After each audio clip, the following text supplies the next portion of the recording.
Well, hello and welcome. And today we're looking at 2018 Afrobarometer survey. And as usual, it's met with the same usual onslaught where one party that, it seems to be in favor of would say, well, it's good enough. The other that does not find favor would say, look, this is absolute rubbish. And to find out why it is that it's always viewed in hardcore political divisive lenses and not the social implication that it's meant to do.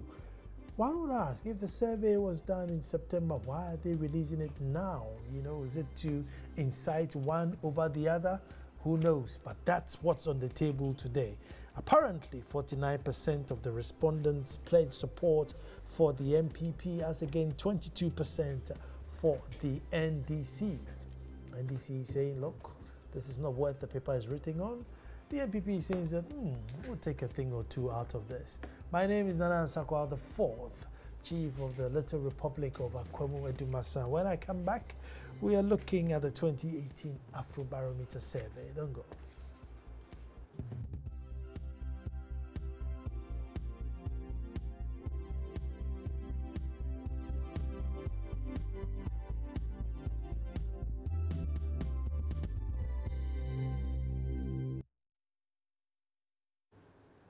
Well, thank you very much for staying with me in the studio. Sat right next to me is Frederick Odro, who's a governance analyst, so has an insight on things like this. Frederick, you're welcome. Thank you, Nana. Looking very dashing. And then I have Dr. Bosman Asari, Head of Political Science Department, University of Ghana. He knows more than a thing or two about things like this. Doc, it's been a while. Yeah, I know. But I've always been monitoring you from afar. You see? No, Frederick, let me start with you.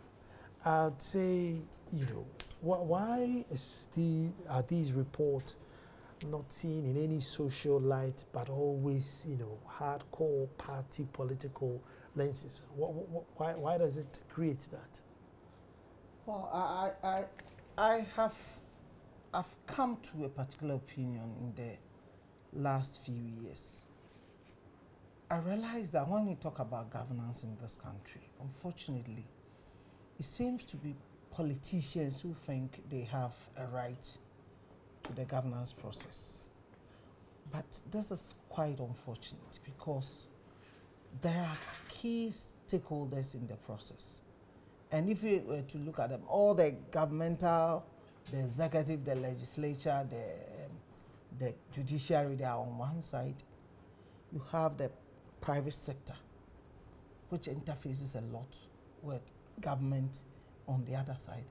Then the third leg is the civil society organizations. There are various groupings within this. Unfortunately, the people who are in the political arena believe they own the right to this the governance space. So whenever the civil society players particularly, they come up with some of their activities, could be advocacy, could be research, various things that they do. The political groupings seem not to find it palatable. That is why we come to some of these too much noise when some of such reports are revealed. Coming specific to this report, there are so many components to this report. But unfortunately, we seem to have picked out one particular item. And I believe it's the 99th question out of 100 questions. That seemed to be the focus of the whole discussion, which unfortunately shouldn't be the case. So I think the problem, as you mentioned, is the fact that the political players seem not to want civil societies to have any role to play in the governance space. That is my firm belief. Doc, could it be that civil societies will normally start up and they seem to be speaking for the people, and then all of a sudden when parties change the tone seems to change, or their posture. Yes, they may complain. Yes, they may point a thing or two, but you realize that the tone has changed. They are still pointing out ills, and therefore then the society then thinks, oh no, you may be in bed with these guys. And so there's that trust element that doesn't come. No, I think in as much as there is an element of truth to that, I think as a civil society, you have a core mandate. Your mandate is that you want to promote the welfare of society. So you want to make sure that you do the right things that will advance the cause of the society. And I know if you are a civil society organization in Ghana, even a media entity like Multimedia, your job, you really want to make sure that what you are doing would advance the Ghanaian agenda, which is promoting our economic development, promoting our political development in terms of ensuring human rights standard, education, and all these other things that as a country we seem to be behind. So once you are civil society and you know you are pursuing these goals, chances are that some of them may harmonize with the views of a particular political party, and some of them, other political parties, may find it very, very uncomfortable. But the reality is that once you know this is your mandate, this is what must be done. For example, when we talk about some of these surveys, even the current government, there are instances you look at the report and certain aspects, the numbers are not very, very encouraging. So although this same report is saying that if elections, etc., these people will like party A or party B, that means if even the people still like you, the people are still pointing out certain things they consider to be problematic. So I think if you are in a political party or you are a leader of a political party, although civil society will say A, B, C, and D. That's why at this stage in our economic, political development, I do expect that political parties themselves will have highly functioning research departments. And once the civil society groups do A, B, C, and D, then your job is to also see if you can replicate some of these things they've done. And if we're a serious political party, this is not the time to condemn or to accept everything hook, line, and sinker. What can we learn from it? Are there certain things we can learn? Because I know before 2016, some of these things came and people were saying, oh, looking at this the election will be A, B, C, and D. I know some political parties heeded to that. They adopted certain strategies. Some also thought that, oh, these things cannot be possible. So civil society, they have a clear mandate. Their job is, it doesn't matter what the political parties will say, make sure you are doing the right thing, because you owe it as a responsibility to the Ghanaian people as a civil society organization to always pursue the right thing. Let me stay with you. The sample size of 2,400. I mean, is it a good representative of 30 million of us who are very political, hungry people, or governance, very much aware of governance?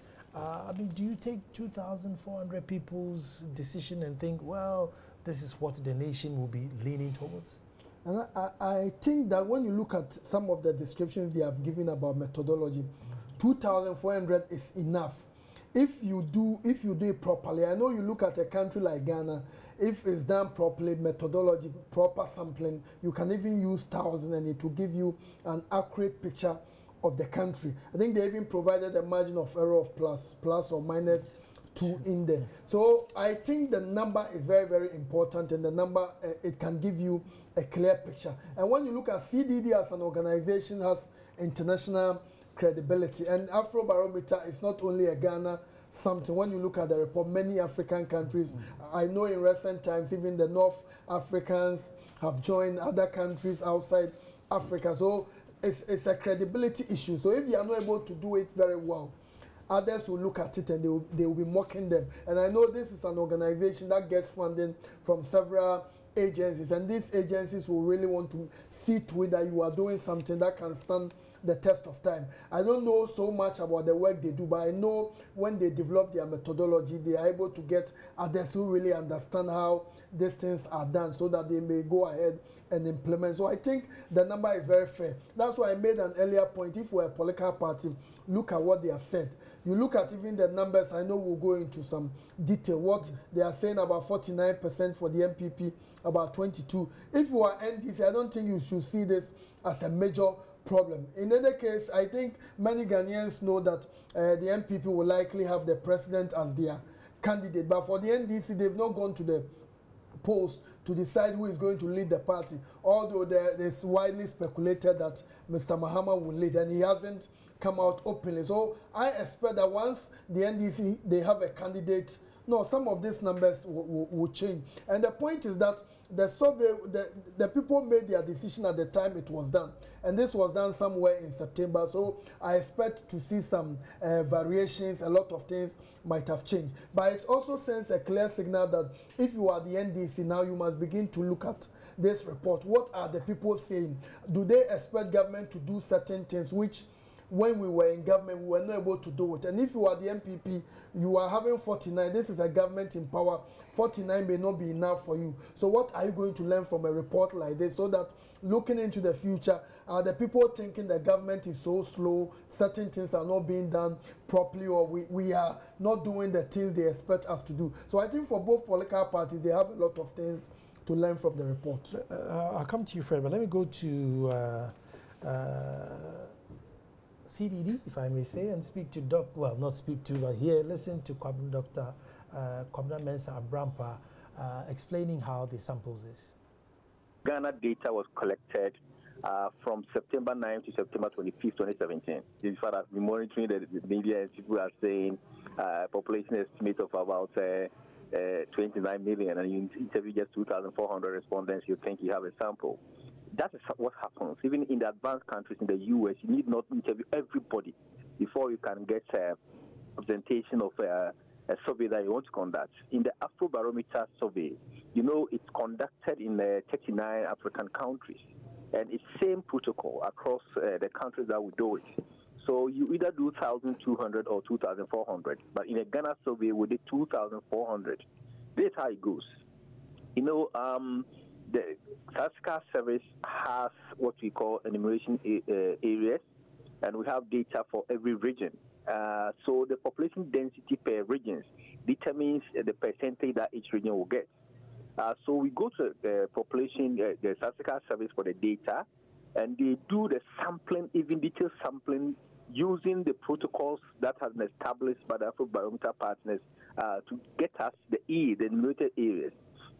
So if, for instance, Ashanti region has a higher population, or the Greater Accra has a higher population, and we're doing 2004, definitely Greater Accra will get a higher number of percentage.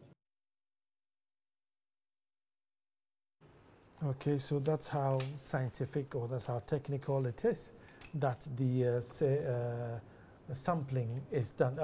Fred, do you want to comment on that before I move on? Yeah, I would like to say that, you see, politicians should begin to be very scientific in their approach. Because if they had cared to even go to the Afrobarometer, their website, not even CDD's website.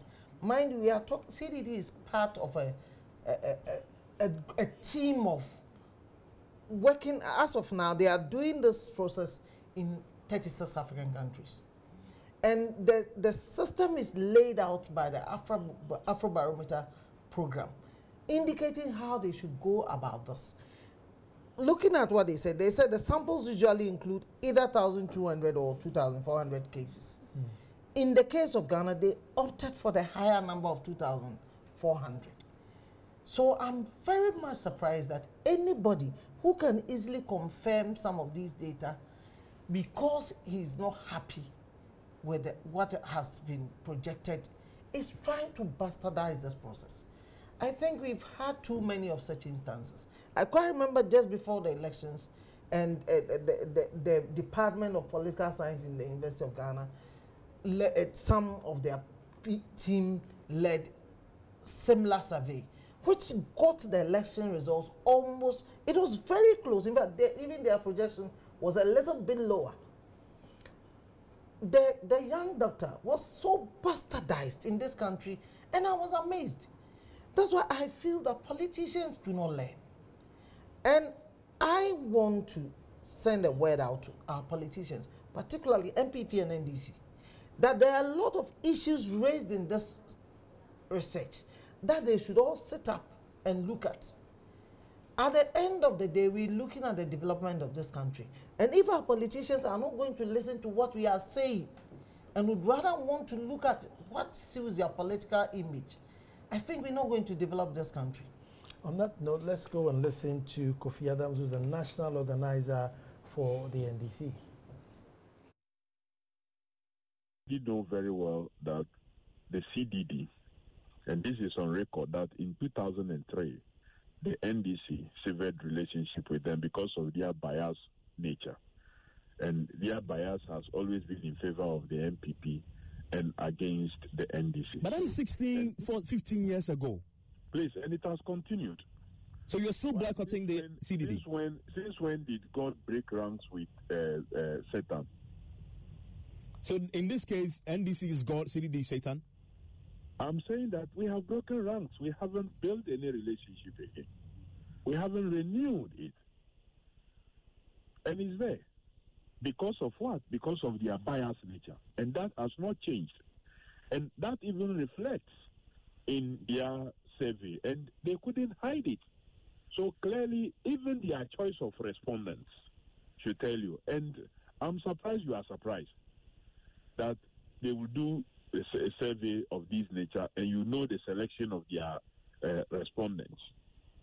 Itself is telling you that if you pick people who are closer to the MPP and you ask them questions, and even they, in their answers, admitted that the country was moving backwards. But because you were speaking to more MPP members, they will tell you they will still vote for. But Mr. Adams, I mean, what is the basis for this claim that they spoke to NPP? In fact, listen, the sample sizes. You just read a portion of the report that you just highlighted. That you yourself claim has not been highlighted. That when they asked them which political party they associate, they answered it, and you said 39 as against 18. So that answers your question. But I am telling you that that is what their own report tells you. And who were their enumerators? Are the enumerators coming from heavens? Are they not living with us here? Don't they know the people? You see, clearly, we are not worried about the CDD survey. We are not worried because their survey, or without their survey, we know many Ghanaians have indicated clearly that this government is incompetent. This government has failed, and therefore they are only waiting for the day of election to vote them out. Indeed, many members of my party who were not even very active in the last election have become even more active now. People who championed the cause of MPP in the last election are abandoning the party and joining the NDC. And so how on earth will this be happening? And Evans, you have been interviewing a number of them who have raised a lot of concerns. Some have left completely. You interview many young ones, drivers, taxi drivers, truck drivers. You interview all manner of persons who have told you their situation have been made worse, and all they are waiting for is to vote this government out. So if a survey comes to tell you otherwise, do you believe in that survey? In any case, in any case, Evans, let me assure you and assure Ghanaians that we in the NDC are not going to sleep, whether the survey said we were winning or we were losing. Even if prophet says we are winning or we are losing, we are not going to sleep. We are working to make sure that we save this country. And that is by working hard to win the next election and continue with the great agenda and projects that we started. Well, I'll come back to you, Fred. I mean, that's Kofi Adams there basically severing their ties from the CDD, because they think that the CDD's report would always be skewed against them. You see, Nana, I would want to plead with the political class, if I may choose those words. It's very important they recognize the importance of civil society, and particularly the role of research. When the NDC lost the last election and they were conducting a review, the committee they set, when their report was released, the person who spoke to the media on this was, I believe, Dr. William Ahaji. And that day, I had an opportunity to comment on the process, and I was so happy that the NDC had put together a team, and the team used the scientific system to analyze what went wrong and what they could do right. These are some of the groupings which can assist our democratic process. But if we keep on pushing them, now they've raised so many important issues, some to do with security, to do with governance process, to do with the economy, how people are feeling. CDD does so many other research, which are so important for us. So if we have a major political party, like the NDC, which says, oh, we will not deal with this particular group because they published a report which did not suit us as at one point in time. I think that it is like they are cutting their noses to spite their own faces. I believe good sense should prevail, and more cooler heads within the party should really sit down, pick some of these documents, look at what can we turn around based on what they have said. Otherwise, it will not augur for our democracy. Dr. Osuma, I want to ask, I mean, why now? I mean, this particular sensitive part of the, of this questioning. They've done so many things, I'm sure education, creating of jobs and everything. I mean, could they have just taken this out of the equation and bring it up? Because knowing who we are and how alert we are with these things, it will generate this controversy. I mean, could the CCD and the Afrobarometer say, look, in Ghana, with this question, look, if the political parties want it, let them request it. But for the general consumption, let's stick to jobs and security and stuff like that. That's interesting. But before I respond to that, let me also say, listening to Mr. Adams, at times I get the feeling that although publicly they will come and criticize and condemn the report, but privately they look at it and see what they can get out. But publicly, hopefully, they won't come and admit that. And I just, and now back to your question. No, the reality is that our democracy is growing. And the countries we have been learning this democratic governance, organizing elections from, these are the things they do. And when they do it, if we're a political party, it sends a clear message to you that you have to change course. There are certain things you must do. And then we shouldn't forget that 2 years around this time we'll be heading to the polls, and it's going to be very exciting and perhaps competitive once again. And I think these things are very, very important for the political parties to know what people are thinking about them. So I think if you are MPP, although this survey is basically saying that you appear to be ahead, what are the things which really tell people that they think you are the one they must still vote for? So, and we have more time. When you look, I think more than 2 years and maybe 4-6 months before we vote again, even 7 months or so. So it doesn't mean that NDC all is lost. It doesn't mean that MPP all has been won. So the reality is that these things are very important. So if we're a political party, like the new government has been talking about one district, one factory, people are still asking, when are we having the one district, one factory? I know recently they appointed the chief executive officers and the deputies for the various developmental, is it the coastal belt, the middle, etc. So people are saying, when are they going to hit the ground running? And it doesn't mean that by 2020, if you have not done these things, people are still going to vote for you. So I think if you are civil society, you shouldn't shy away from it. We've gotten to a time where civil society organizations like the media must be very aggressive, they must be very combative. Recently, when we had the Ghana and the US military cooperation, then we saw some of the media houses, even Joy did something, some cartoon work, although I disagree with it, etc. But Joy was taking a position to let people know that based on their what they know about it, they don't think this is good for the country. And I think these things are very, very relevant. If we don't do that, the political parties will think that, oh baby, we can do everything, and when it comes to going to the polls, we know the people will always vote for us. Haven't we been hearing the NDC always say, as for voter region, it doesn't matter what happens, they will still come home. The MPP will say, oh, Eastern and Ashanti, the Kwiapem area going to the Achim, the Ashanti, it doesn't matter what happens. But now we are getting to the point, and people are even saying that you can't always be saying that we are your World Bank and you don't do anything there. So I think it's good that political parties, they must welcome this, and civil society must also be encouraged. Even the media, I know in certain places, the New York Times, the Washington Post and others, they conduct some of these surveys and they'll be asking people, if elections were held today, which party would you be voting for? And I would like to be seeing Joy FM, all these other radio stations doing that, so that it will send a clear signal to the political parties that people expect a lot from you, because you are there because of the people. Fred, you wanted to come in? Yes, the point I also want to make is that it's very unfortunate how we have allowed just one political issue to bastardize this important survey. I mean, looking at the survey, I mean, there are critical issues on immigration from the country.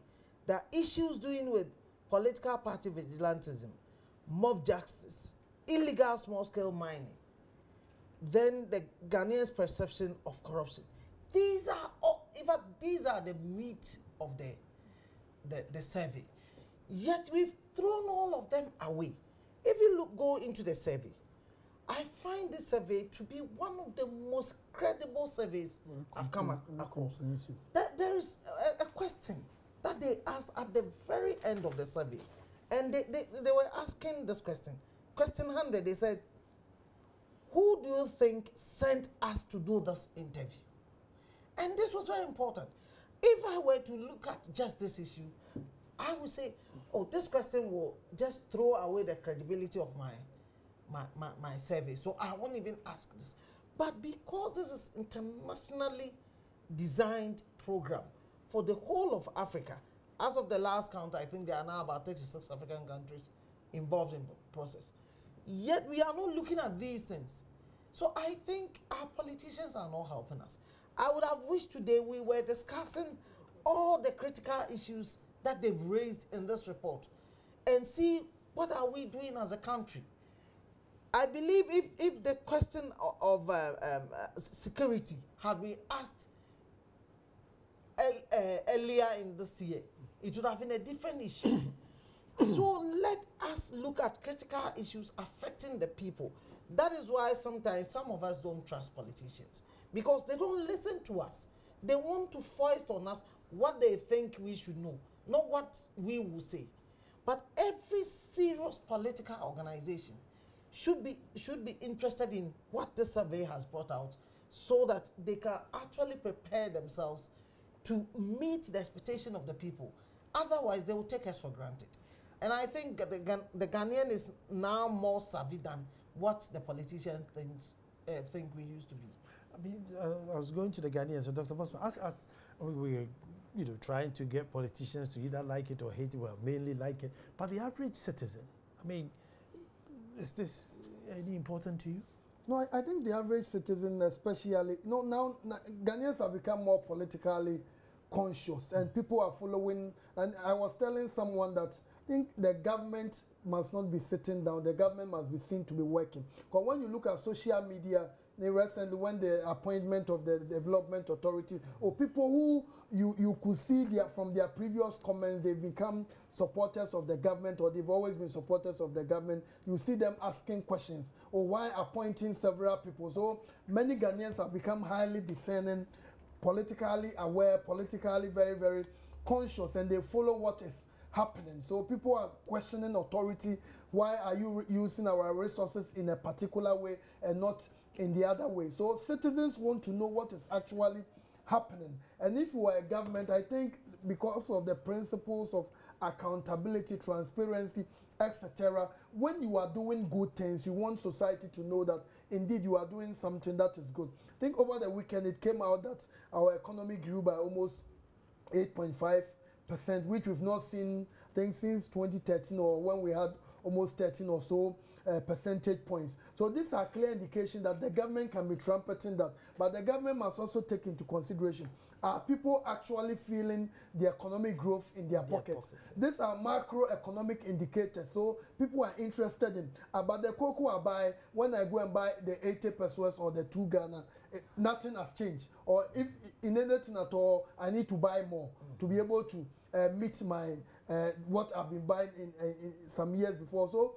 the reality is that ordinary citizens need it, and when they hear that, oh, people are saying, oh, based on what things are happening, if elections were held, this number of so will be able to vote for this particular political party. That's why I made an earlier point that you, NDC, you are not the party in government. So you are yet to even elect the person who will be your candidate. And I do expect that once you have elected, the person will come up with some programs, the parties will come up with manifesto. And we shouldn't forget that in this country, all our elections have always been a referendum on the sitting administration. That's why if you are the government in power, your job is not to focus on the opposition, condemning the candidate of the opposition, etc., which the NDC did in 2016, and it didn't work. Ghanaians are looking at you, the one in government. What are you actually doing? And for this particular government, they made a lot of promises. They said they would do a lot. We've seen some of the things have been done. Others are still in the pipeline. So when it comes to 2020, Ghanaians are going to look at,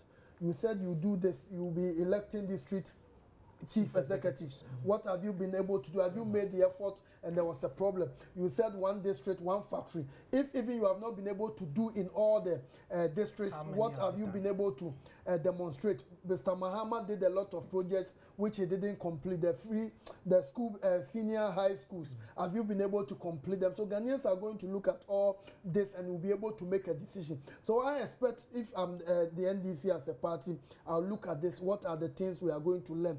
And if anything at all, 2016 has taught us that Ghanaians want to be told, when I'm elected, I'll do A, B, C, and D. Rather than you criticizing what others will say they are going to do and you are not offering any better alternative. Well, we'll live to see. But, you know, like you're saying, there's quite intriguing, you know, questions that were asked and some of the, you know, how people are talking things to do with xenophobia, homosexuality, trust for ethnic groups, different religions, disability. You know, all these things were asked, and I think maybe not politicians, but even educational sector can actually pick and see that, well, I think the society is going too homophobic or too xenophobic, and therefore some education should be needed there. Absolutely. So why is it that all things that this thing is political? That's why I find it quite strange, the way some political actors, especially we listen to Mr. Kofi Adams, and I have also listened to a couple of NDC activists, and I was amazed the level to which they wanted to bastardize the CDD and this report. And indeed, one of them was on one of your platforms this afternoon, and he was saying he wouldn't even read it. And I'm very happy Doc was pointing out that in as much as they will say they won't read it, there are some very serious minds amongst them who would really sit down and read it and analyze it and advise the party on that. Otherwise, I think then if indeed it is the view of the NDC they wouldn't read this report, I believe then the party is in serious trouble. And if they refuse to read such important documents and they were to come back to government, then I think the country will be in serious trouble because they wouldn't know anything about how we are feeling. I believe that, of course, it's not everything that I agree to in the report, especially the majority view. It's not everything. But by and large, it is quite reflective of the Ghanaian society. So every serious Ghanaian, not just someone who is in power or wants to be in power, must know what the pulse of the nation is at this time. As of that time, September, indeed, there have been quite a number of issues that have come out since then. So we should also look at this whole report within the context. They stated clearly that this was our cut-off date. They indicated the period within which they conducted the study. And if anybody says the study is not scientific, then they don't even understand the research. I'm going to take a scientific break and I'm coming straight back.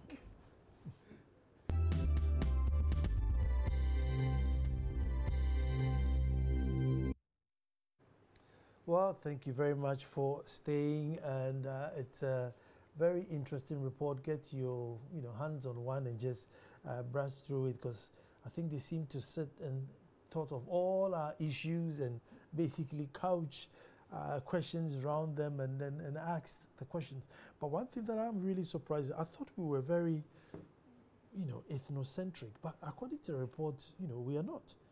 In the past year, how often, if at all, have you personally been discriminated against based on any of the following? Your ethnicity? Never. 89, in the urban areas, and 88 in the rural. Once or twice. 6, several times. 4, many times. 2. I thought that, we always had this, desecrating me because I'm from the south, or I'm from the north, I'm a Voltarian. But according to this, it isn't. And again, religion, in the past year, how often, if at all, have you been personally discriminated against based on any of the following? Your religion? Never. 92. Gender. There's always, gender. Whether men should be given more jobs. But here we are. These are very, very important. Have you been personally discriminated against based on any of the following? Your gender? Never. In the urban areas, 91. In the rural areas, 90. Once or twice, 5. Several times, 2. Many times, 1. So, probably there isn't, I don't know. I mean, where do we stand with this? Because if somebody had asked me without reading this, I'd say, oh, yeah, we're a bit tribalistic, we're a bit ethnocentric, but according to this, maybe it's not as much as we think. Nana, you see, Ghana is a very happy place to live if you really appreciate a lot of the issues in this country. Because of where we live, where we work, if you belong to a religion, you mix up with everybody. But I think fundamentally, it begins with our educational system. I've said it, and I will repeat it here. I'm so fascinated by our boarding school system, particularly in the senior secondary school level. I have heard so many arguments about how expensive it is and all that. But what many of us are not realizing is that we start, you see, when you are 12, 13, 14 years and you go out to a boarding school and you mix with people from all backgrounds, social backgrounds, religious backgrounds, economic backgrounds, and ethnic background, you mix up with all these people. You form strong friendships from that level, and you from the secondary school, you go to universities and tertiary institutions, you continue with these relationships, and you come out, you go and work in similar institutions, you are broad-minded. You forget that somebody is a Muslim or a Christian. You forget that somebody is from the south or from the north, because you've known these people from age 12, 13, thereabouts. So why do you suddenly, when you get to 30, 40 years, begin to think that I hate this person because he comes from this background? So I believe that this is our educational system. I've heard so many arguments about people who may even know better than me concerning education. But I think just for our social cohesion, we should continue to maintain our boarding school system. It has contributed so much to our national cohesion, perhaps more than any other thing that I can think of.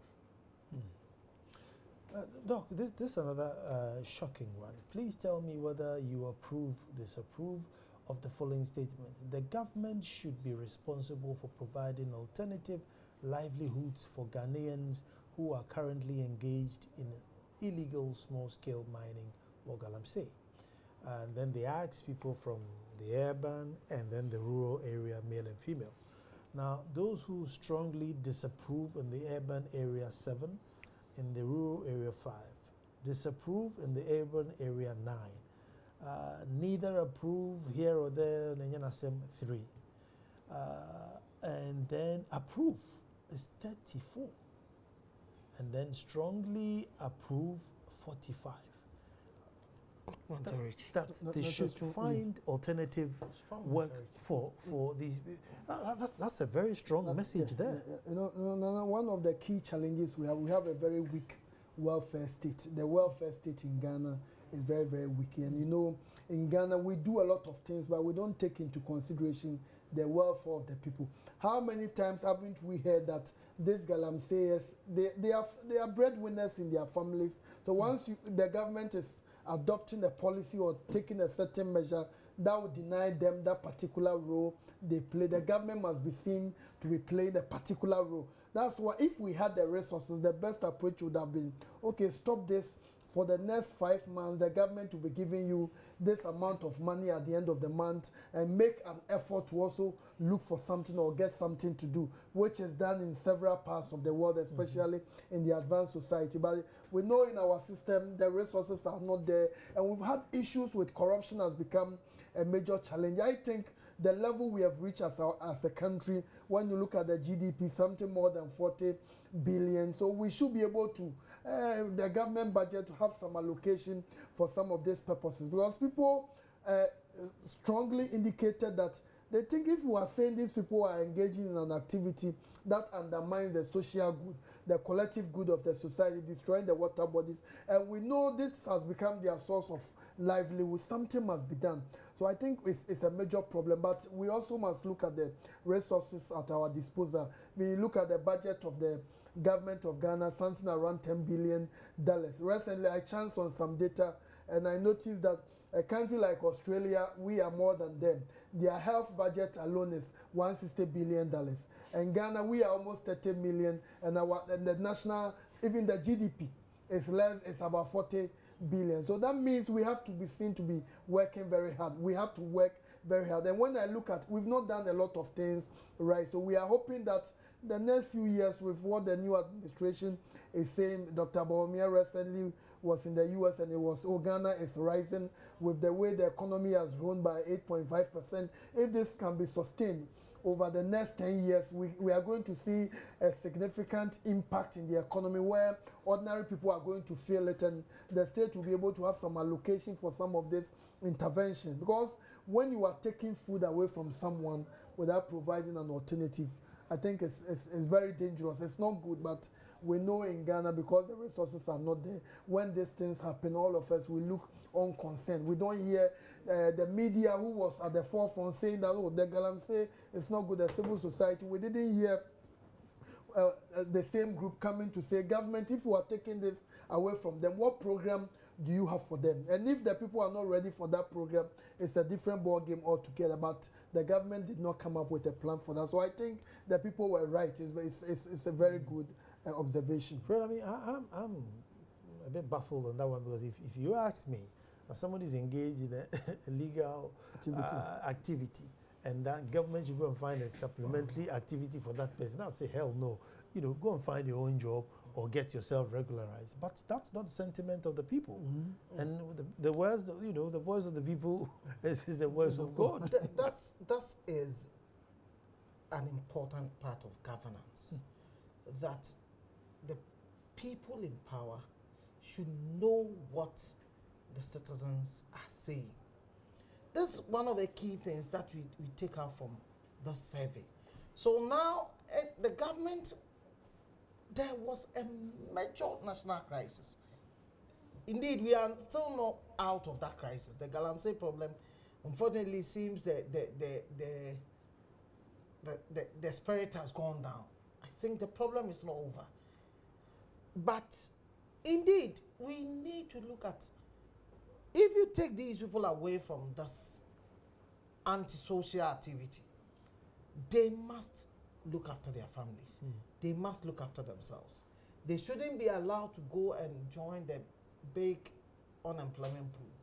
So what is the plan? Now, even if the government did not plan for them initially, now we can still ask them, because of what the people are saying. It's a significant majority. 32% strongly for and thereabout. I mean, looking at close to 70% of the respondents were saying the government should find alternative livelihood for them. But then that also, picking this, it brings about a whole lot of work that must be done on just that issue that has been raised. You need to look at what kind of employment can these people do? How well are they ready for the job market? Do they need some retraining? Do they need some new skill set to be able to get themselves engaged? Government may not be able to provide jobs for all of them. How many of them can be trained to be entrepreneurs, to start their own work, to even absorb some of the people who are in that field? How many can be helped to even identify what they are capable of doing? It requires a program to look at their needs and ensure that they are adequately catered for. Fred, do you think, I think maybe the media, we are also to blame in terms of this whole elaborate report, Galamsey, what the people think, but then we use our platform and our papers and everything to highlight, just the political, sensational side. So maybe we are also to blame, sort of, give the politicians I'm very careful criticizing the media. Because be gentle. No, I'm careful because what I believe in is that I don't believe in censorship of the media. Well, they can be criticized. They are an institution, they can be criticized. But I don't like the media to be censored.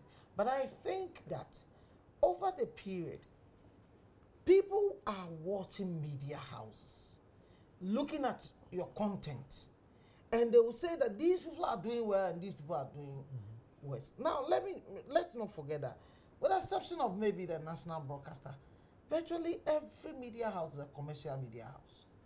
So people are going to tune into your program based on the quality of what you do. We've had media houses in this country that were set up ostensibly to insult political opponents. We've had it. What became of them? But if you take multimedia, take Joy FM and JoyNews TV, what bashing have you not had? But because you have tried to stay focused to a certain line, by and large, even people who fight with you, they'll find a way to come, okay, let's just make up and continue. We've had people boycotting some of our platforms. We've had even ministers saying they will not speak to you and all that. Those things are there. But it's important that media houses should also do self-censorship to assess that indeed, should we just toe a particular line, or we should live above petty stuff. It's important. We need to talk about the political aspect of it. But in the same vein, we need to talk about the issues to do with immigration. It is a critical part of this study. We need to look at political party vigilantism. We saw what happened to us, and it keeps reoccurring. We need to look at mob justice. We need to look at illegal small-scale miners we are talking about, and then corruption. These are all critical issues. There's so many other important things. Maybe one discussion cannot do justice to all of them. But we need to pick some of these things and be talking about them and get the people in power to respond to our needs. No, going forward, I don't know whether it's the media. How else are we going to present reports like this so that we treat it for the substance rather than just the political bickering? I don't know. Is it something we are doing wrong in terms of how we present it, or? I think, Nana, no, for sure. I don't think there's a better way to present it. Because in our system, the way the two parties are neck and neck. Even when you follow US, what is happening with the appointment of a special prosecutor, Mr. Trump's lawyer's office was being invaded, searched, other things.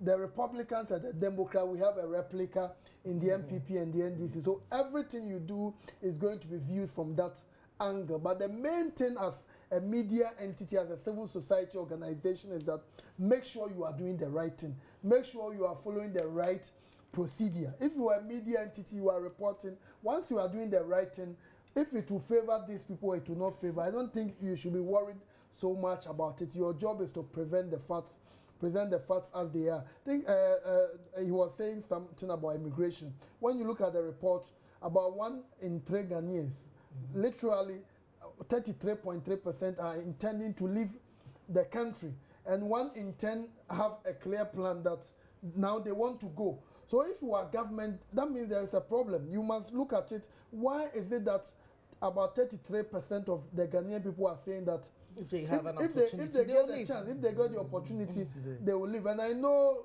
teaching at the university, a number of our students, you can see anytime we have a program, exchange, year abroad, attend a conference, you can see the energy, the enthusiasm, people want to do everything possible. So this doesn't bode well for the government. So the government should be able to see, is there something I can do so that the Ghanaians who are thinking of traveling outside, maybe that number, instead of 10%, that number will reduce to about 5%. And then the 33% who are intending, if they get the chance, can this reduce to about 50%? And if that can be done, I think it will help us a lot.